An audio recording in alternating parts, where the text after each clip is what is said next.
All right, I hope that we didn't get made fun of too much yesterday at Thanksgiving dinner. Crypto was back up, and we continued that pump into this morning, Friday, November 24th, 2023. And we got a quick update where we're going to be talking about XRP's next ascent. And I got my eyes on $1. If we can just surpass $1, it really changes things up psychologically for the average retail investor. And we already know that the insiders on Wall Street are eyeing crypto. They want to completely control it, bring it into their system, and then they're going to offer you an ETF. For us, the underlying asset is always more valuable than the derivatives. That's a direct quote from the new president of Argentina. And I'm excited to bring this update for you here this morning. Let's get right on into it. Thank you. Now, it was a short day trading on Wall Street, but we got a little glimpse into what might be coming into next week. The DXY back down to 103 after most recently touching up to about 107. And so crypto was running up here today, Bitcoin, Ethereum, and XRP. I'll show you that here in a second. Your 2-year and your 10-year treasury bonds both up today. And as I've been warning, nobody wants to buy these things. And so I think that this yield on this is going to have to grow substantially to get more buyers as the government continues to try to dump bonds. Who is going to be the buyers of those? Now, oil been giving us some signals that are a little bit concerning. $80 per barrel is where we're at right now on the UK Brent crude oil. And the reason why it's concerning is because even with production cuts, right, they're producing less, we still are seeing price go down. And the demand in China, along with many other developed countries, is really starting to fall off, and it's definitely concerning. Now, no concerns over here for silver and gold as silver rips back up today to about $24.30. And gold also back up above 2,000. So very thankful for that. And like I said, the stock market had a short day of trading today. This is the daily chart that I've been showing you guys on all these. Back down today for NVIDIA. S&P 500 basically remains sideways. Pretty much a kind of a quiet day on Wall Street, and back up for the Dow Jones though. Now the total cryptocurrency market cap was back up above 1.4 trillion. Absolutely love to see that. And like I said, the DXY fell off today. Bitcoin ran up to about 38,400 is where Bitcoin touched up to. Ethereum back above 2,100 today, tapping off this level twice now, 2,136. And XRP back up again slightly here today, but basically cooled off here where we were at yesterday at about 61, 62 cents. We'll continue to watch that. XLM, same thing, just under 12 cents still. So that's your update on the prices of the cryptocurrencies and these other assets that we're continuing to watch. As you guys know, I'm trying to plug in more of the financial markets so that we get a broader perspective on where the markets are going. And for many of you guys, I know that you have your 401k retirement account in these stocks, in these bonds. And so I try to cover that along with the real estate so that we can have a full, well-rounded off, diversified show that covers everything, not just crypto. Now, when it comes to making an allocation in your 401k retirement account to precious metals, you guys already know the deal. My resources for the community are at my website, zachrector.com. Precious metals, cryptocurrency exchanges, and wallets. So please take advantage of that. Let's get right on into the update, though. Now, before we get into the other data points, I want to ask the question of the day, which is, will XRP hit $1 in 2023? Now, I know we already got pretty close earlier this year, July 13th. We ran up and basically crashed all of the exchanges. But the question of today is, will XRP hit $1 in 2023? We got about a month left of trading. And at the end of the show, we're going to get into XRP's next ascent. I'm excited to share this one with you. But we're looking at data points like this that are very, very concerning. We tried to warn folks about this, and it is being confirmed in the data. It's being confirmed in these surveys. 55% of workers say their pay isn't keeping up with inflation. And we've been trying to say, you will not be able to save your way through this inflationary crisis. And depending on what inflation gauge you want to use, we can run with the CPI lie of 3.2%. As we covered in the most recent update, actually inflation in cities like Miami is up to 7-8%. So not all markets are created equal. That's what we've been talking about in real estate. Same thing applies to inflation. And then not all stats are created equal or fair or actually real, because they continue to change how they calculate the inflation. And the main point that we've been trying to bring home is that, yes, we are entering a bear market for crypto. I was putting out the alerts in October, November of 2021. Guys, this is it. It's looking like Bitcoin's going to top out, and then we begin the bear market in December of 2021. Sure enough. And then in 2022, it was a recession. It was a technical recession. Economics 101. 2 quarters of negative GDP growth is a recession. We got that. Q1, Q2 of 2022. But it was politically incorrect, and somebody might have been offended and cried if you told them that it was a recession. So nobody was willing to admit that it was a recession. And then the big lie has been that the Fed was going to win the fight against inflation and that they had any chance of winning the fight against inflation. Fast forward to 2023 here, October, November, they're trying to cheerlead and tell us that they've won the fight against inflation because it's back down to 3.2%. But we know at the beginning of this year, they switched how they calculate the CPI once again. And so now we can't even keep track of inflation. At the end of the day, go fill up your tank, go to the grocery store, go to renew the lease on your apartment, and you're going to find out what the real rate of inflation is, right? And I don't know about you, but I am not seeing 3% anywhere. And the big concern now is that we actually may see deflation into next year if demand continues to fall off. And if we do enter a broader recession that is accepted by the masses, then that perception is reality and it's kind of a self-fulfilling prophecy. And we start to get deflation. Now, the thing that I'm watching, though, is in some asset classes to see prices still go up.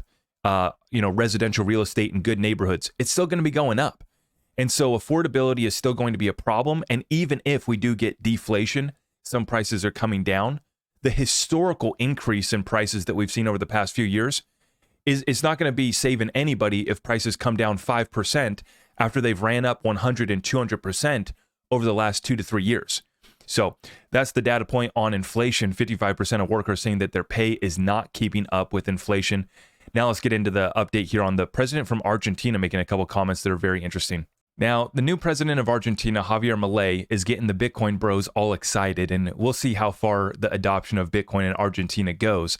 The program's not working out too well in El Salvador and others, but that's a side point. I got to respect the fact here, though, that he is coming in hot. Javier Milei confirming that he will be shutting down the Central Bank of Argentina. And now some folks are bringing up concerns about this gentleman, that he may be kind of a wolf in sheep's clothing. We'll continue to watch that. I don't put my trust or faith in any one man, right? So that's where I stand on this. I'll be continuing to watch it, but he is saying some things that I definitely respect and do appreciate. I'm going to play this clip here because he says something very important. And he uses an analogy talking about derivatives, which we've been talking about those, right? With the Bitcoin ETFs, Ethereum ETF, when XRP ETF. So I'm going to translate this statement here that he makes. He says, quote, "I did not come here to lead lambs. I came here to awaken lions." And he definitely is awakening the beast for sure. So he says this: "We aren't above the ones we represent. In financial terms, the derivative is never worth more than the underlying asset." Now, we've been talking about this, haven't we, with Bitcoin, how the underlying asset, Bitcoin, Ethereum, and XRP are going to run up massively after their ETFs are approved. After additional derivatives of these underlying assets are approved, you are going to see the underlying asset run up. But the underlying asset is always more valuable than the derivative, and it's the only way to have no counterparty risk is to own the asset yourself. Very important. Let's see what else he has to say here. "The derivative is never worth more than the underlying asset. The derivative exists because the underlying asset exists. We exist as representatives of the people because the people exist. It is madness, it is delusional to think that a representative of the people is above the people themselves." And so this is the type of rhetoric that's coming out of this new president, Javier Milei, that is getting a lot of folks excited. And it's a shift here worldwide into the people waking up. They're frustrated. And so when someone new comes along and they have bold, big ideas, they have a strong chance of winning. And you're seeing it just happen to the Dutch just elected a new far-right leader. You see this gentleman here out of Argentina. We're seeing this in many other elections. And it's not a matter of far left, far right. It's a matter of somebody who's willing to come up here, say it like it is, and make structural changes to a system that's obviously failed the people. And so we're going to continue to watch this one. Definitely exciting to see. And I am a fan of, definitely at the very minimum, we should be auditing our central bank. And we should probably go as far as to end the Federal Reserve as well when we really figure out what they've been doing too. And all of our problems stem, the first point that I was talking about with inflation, it's all back to the Fed. The reason why we have such an inverted yield curve right now is all because of the Fed. Check out this next clip right here. And before I show you the yield curve inversion, which is very alarming, a bad signal, But before we talk about that, I want to make the point that we haven't seen digital assets, Bitcoin and XRP perform during a recession. And we saw what happened during the simulation events of 2020, right? Whole market crashed, but then money printer got turned back on, interest rates got taken to zero, and basically we went to Valhalla and we just sent cryptocurrencies, right? We could see something similar because the response from the Fed and the government might be something similar, right? If we start to enter a recession, we're in another political cycle, election year. So if we do get any sort of catalyst that really brings things down once again, we could see them pivot, drop rates. Nobody has to pay any of their bills. Here's some stimmy checks. And this actually could lead to, Bitcoin surpassing even $100,000. It could lead to XRP blowing by 10, 20 bucks, right? And so this is the yield curve inversion that we're looking at right here. The last 4 times the 10-year minus the 3-month treasury yield curve inverted, it led to the 1990s recession, the dot-com bust, the global financial crisis, and the 2020 recession. Is this time different? Well, this time is different. It's a whole heck of a lot worse, which means that their response is going to have to be even bigger. This is the problem, is that, yeah, we could crash. We could have another black swan event. The response from the Fed and the government might take us to 100K Bitcoin, to $10 XRP. This is the longest ever yield curve inversion. The 10-year minus the 3-month treasury yield curve has been inverted for 261 trading days, the longest period of time in history. And this actually might continue. I think that the bonds are going to continue to blow up because there's no buyers. Nobody wants to buy this crap. The Fed has lost all respect. And like I said, when this thing does go, if we get hit with the black swan sometime in the next year, leading up to this election, they're going to come on, they're going to turn on the printer, they're going to drop rates. It's going to be everybody feel good. Here's a check. Here's this, student loan forgiveness, mortgage forbearance. All the programs get fired back up again and on steroids. And this is what takes Bitcoin, XRP, and all these assets to their new all-time highs.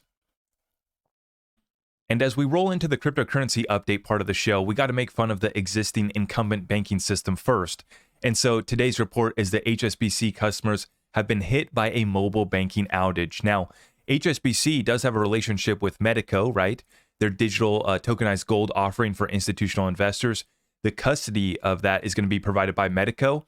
So maybe they can get in touch with Ripple and they can help them with their online banking as we see another banking giant with the banking systems going down. And for me, this is why. When the systems go offline, I'm not going to be using my crypto. I'm not going to be complaining. I'm just going to pull out my silver off the shelf, out of the safe, out of the vault. And if we need to go get a transaction done, we can. It's called blackout barter. And you guys know where to find the links for your precious metals.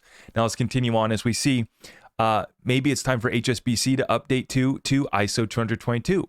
We are seeing banks around the world finally move in. Vietnamese banks accelerate migration to ISO 222 reports.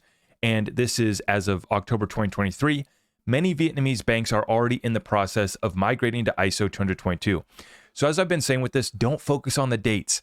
Oh, no, what was the most recent one? November 19th was going to be the big rollout date, the big flip of the switch date. It's not how it works. But what we do need to take away is that what's happening with HSBC and all these other banks, their systems are going down. They're not working. What's happening in ISO 222 updates? It is real. Banks around the world are updating to it, okay? It's not a flip of the switch moment, but it is the start of a process of rolling out this new financial system. Let's get into the XRP portion of this show. Now, the trillion-dollar question that everybody in the XRP community wants to know is, when are we going to the moon? Well, part of what takes us to the moon is going to be what I was just talking about, the additional utility in developers and builders coming to the XRPL. And then what Ripple's doing is they're just building out the systems and the procedures for the big banks and institutions to come on in. So that combination, that storm, is what I call the perfect storm that takes XRP to new all-time highs. And the question of today is, will XRP surpass $1 in 2023? Let me know in the comments down below. Maximus Prime gives us a little warning right here. Says it could happen. I know 2024 looks the best, but it could happen this year. Don't count it out yet. This is it. XRP's last chance to move starts now. Over the next 3 days, we could see the beginning of the next ascent. How far it goes, tough to say. Could be 95 cents, $1.30 or more. And my warning, right, for everyone here is that we're going to be going above $1. And yes, we could have another pullback, but eventually there comes a moment in time where XRP does surpass $1 and it never comes back once again. taking a look at the chart here. XRP versus the US dollar on the 3-day, getting ready to break out. I mean, this consolidating wedge that we've been trading in for, the last year. I mean, you go back even years, even since the 2021 high of $2, right? This thing has been consolidating ever since. Here's your XRP versus Bitcoin on the 3-week chart, getting ready to explode, right? Just tapping right off of this support level right here. Same thing on the monthly. Tapping off here, clearing things out, and this thing's getting ready to bounce, and it takes us way past $1. So whether it happens this year or not, I don't really care. My concern is that people are just not going to take advantage of this opportunity to pick up these assets while they're still below $1 for XRP, while they're still below 12 cents for XLM, while they're still below 25 bucks per ounce for silver, while we're still at $2,000 per ounce gold, right? And obviously the big opportunities for me are in the cryptocurrencies and the digital assets, but we also see a role here with our silver as well. So take advantage of it while you can. I think that we're ready to see this thing absolutely rip because, as I've been saying, my expectation is that we get Black Swan, we get another simulation event, we get World War III, we get a bomb dropped, and I continue to pray for peace. But after that happens, the response from the central banks and the governments around the world, as we saw in 2020, was to print the most amount of money that we've ever printed in the history of the US dollar, was to basically do mortgage forbearance, PPP loans, basically just pump cash into Main Street, pump cash into Wall Street, backstop the banking system as we got announced in March of this year. The FDIC and the Fed basically coming out with Secretary Treasury Janet Yellen and saying that basically we have a full backstop of the banking system. What does that lead to? A pump. It leads to these assets going to the moon. Is that $100,000 Bitcoin? Maybe. Is it $10 to $20 XRP? I believe so. So you guys know what to do. I'm not going to give you any financial advice, but that's how I see it. XRP is ready to start the next ascent. And you guys let me know in the comments down below where that's going to take us. With that being said, guys, get tapped in with our group. If you want to get in, we got our Discord weekly call. That's tomorrow, Saturday, 8:30 a.m. Pacific Standard Time. We have that every Saturday, along with our one-on-one sessions are now available as well. It's all over at the website, zachrector.com. On the way out, if you appreciate the update, let's make sure that we hit that thumbs up. Greatly do appreciate everyone for stopping by, and I hope you guys had a great Thanksgiving. God bless you all.